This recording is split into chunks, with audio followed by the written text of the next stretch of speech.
अभी तक हमारा चैनल सब्सक्राइब नहीं किया तो फौरन सब्सक्राइब कीजिए, साथ ही बेल आइकॉन पर क्लिक करें ताकि मजीद आने वाली वीडियो जो वक्तन फवक्तन आपके लिए इस चैनल पर अपलोड करते हैं वो आपको वक्त पर मिलती रहे।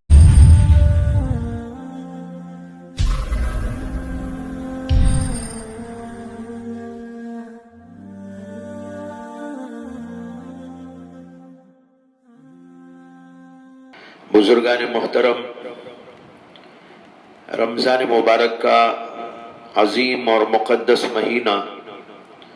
अपनी मुद्दत पूरी करके वापस जाने को तैयार है और अभी बस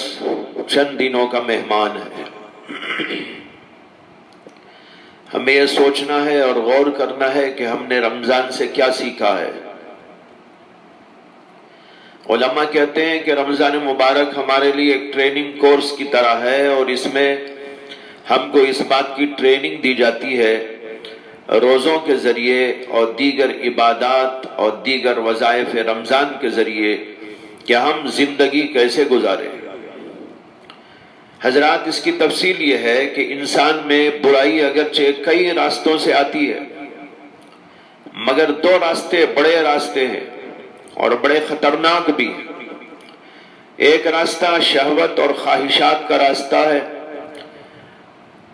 और ये ख्वाहिश कभी तो आंख से होती है, कभी कान से होती है, कभी जुबान से होती है, कभी शर्मगाह से होती है, कभी हाथ पैर से होती है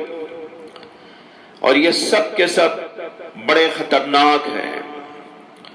और दूसरा रास्ता बुराई का, गजब और गुस्से का रास्ता है। इन दो रास्तों से इंसान के अंदर बहुत बुराइयां, बहुत खबासतें पैदा होती हैं। शहवत का रास्ता किस कदर बुरा और खतरनाक है इसका अंदाजा इस हदीस से लगाइए कि रसूलुल्लाह सल्लल्लाहु अलैहि वसल्लम ने फरमाया, जो शख्स लकलका और कबकबा और ज़बज़बा के शर से महफूज हो गया, बच गया, वो तमाम किस्म के शुरूर से बच गया। और फिर आपने कहा कि लकलका जुबान है, मतलब यह हुआ कि जो जुबान से बोले जाने वाले अल्फाज हैं, जो जुबान से इस्तेमाल होने वाली ताबीरात हैं, इनको अगर कब्जे में रखेगा, इसके शर से महफूज रहेगा तो बहुत बड़े शर से महफूज रहेगा। और कहा कबकबा मुंह है, मुंह से इंसान खाता है, खाने की ख्वाहिश पैदा होती है और उसकी वजह से अच्छा बुरा हर किस्म का खाने लगता है। ये खाने की ख्वाहिश इंसान को तबाह कर देती है। और तीसरे फरमाया ज़बज़बा शर्मगाह है, शर्मगाह से ख्वाहिश होती है और इंसान हराम कामों में मुब्तला हो जाता है। तो अल्लाह के नबी अलैहिस्सलाम ने फरमाया कि जो शख्स लकलका से और कबकबा से और ज़बज़बा के शर से बच गया, वो तमाम किस्म के शुरूर से बच गया। और गुस्से और गजब की खतरनाकी का अंदाजा इससे कीजिए कि एक बार अल्लाह के नबी अलैहिस्सलातु वस्सलाम की खिदमत में एक सहाबी हाजिर हुए और उन्होंने अर्ज किया कि या रसूल अल्लाह, कोई मुख्तसर सी नसीहत फरमा दीजिए। अल्लाह के नबी अलैहिस्सलातु वस्सलाम ने फरमाया, ला तग़ज़ब, गुस्सा न करना। वो सहाबी कहते हैं कि मैं सोचता रहा, गौर करता रहा कि आखिर इस नसीहत के अंदर क्या खास बात है कि जिसकी वजह से मुझे अल्लाह के नबी अलैहिस्सलातु वस्सलाम ने ये बात फरमाई। कहते हैं कि गौर करते ही मुझे समझ में आया, फ़इज़ल ग़ज़ब यजमउ शर्र कुल्लहु, ये समझ में आया कि गुस्सा इंसान में तमाम शुरूर और खराबियों को जमा कर देता है। इसलिए अल्लाह के नबी अलैहिस्सलातु वस्सलाम ने मुझे ये नसीहत फरमाई, ला तग़ज़ब। अलगरज ये दो चीजें इंसान के लिए खतरनाक हैं और रमजान मुबारक में इन्हीं की इस्लाह के लिए एक ट्रेनिंग कोर्स दिया गया है, जिससे हमको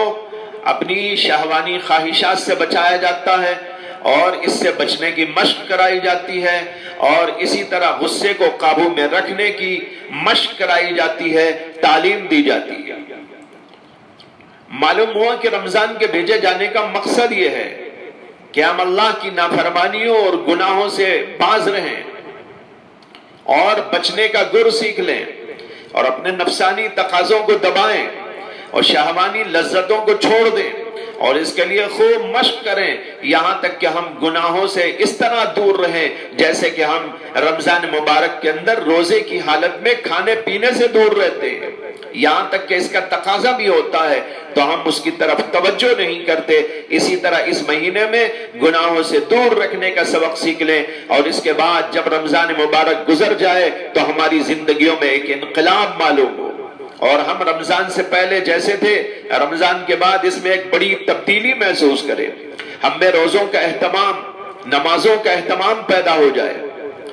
اور ذکر و تلاوت کا ذوق پیدا ہو جائے، اللہ سے تعلق اور محبت پیدا ہو جائے، گناہوں سے نفرت پیدا ہو جائے، نیکیوں میں مزہ آنے لگے، گناہوں میں بدمزگی معلوم ہونے لگے۔ اور دوسرے، ہم اپنے غضب اور غصے کو کنٹرول میں لائیں اور غصہ کرنے سے بچ جائیں، اور دنیا میں بھی کوئی پشیمانی نہ ہو اور آخرت کے اندر بھی کوئی رسوائی نہ ہو۔ اسی طرح رمضان مبارک میں، اسی لیے رمضان مبارک میں حکم دیا گیا ہے کہ کوئی شخص ہم سے جھگڑے یا کوئی جہالت کی بات کرے یا غصہ ہم کو دلائے تو یوں کہہ دینا کہ میں روزے سے ہوں، یا یہ سوچ لینا کہ میں روزے سے ہوں، یعنی جھگڑنے والے اور غصہ دلانے والے کا جواب نہ دو بلکہ صبر کرو اور یہ کہہ دو کہ میں روزے سے ہوں، میں تم کو جواب نہیں دوں گا، جہالت کی بات نہیں کروں گا۔ اسی لیے رمضان مبارک کو ماہ صبر بھی کہا گیا ہے۔